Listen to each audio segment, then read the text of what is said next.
So what do you need to know about mental health and psychosocial support and climate change?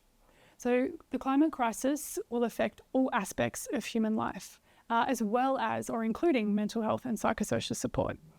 The Intergovernmental Panel on Climate Change, in its 6th assessment report, found that climate change is already having adverse outcomes on mental health and wellbeing with very high confidence.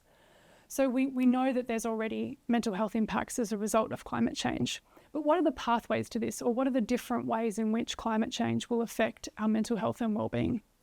So this can be helpful to think about this in 3 ways. The first is in relation to gradual changes in our climatic conditions, or gradual changes as a result of climate change. So that might be, for example, increased temperatures, sea level rise, or long periods of cold, for example.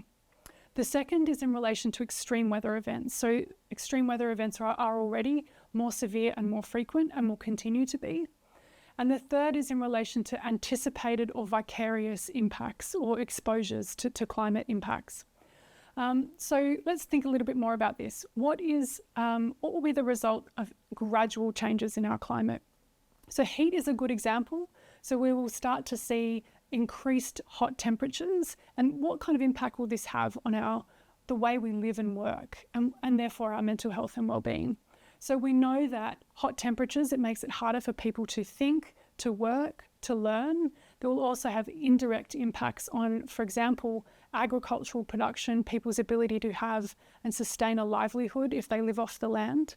But also we may tend to see competition over resources, therefore more conflict.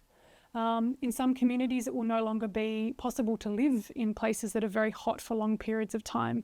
So we'll see increased mobility of communities and migration. And this not only impacts people's individual mental health, but also degrades community and social connection. And we know this has an impact on our mental health and well-being. What about increased disasters or increased natural hazards? So we know that disasters like floods, fires, extreme storms, landslides, these types of events are occurring with more frequency, and they're worse, they're more severe.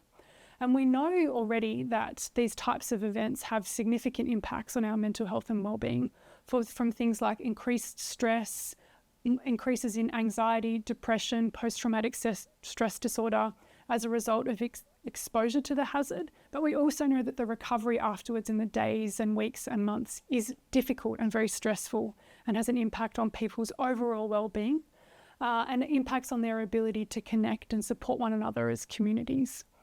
In addition, what we need to be concerned about with extreme weather events is the increased frequency. So there's less time between major hazards for people to recover.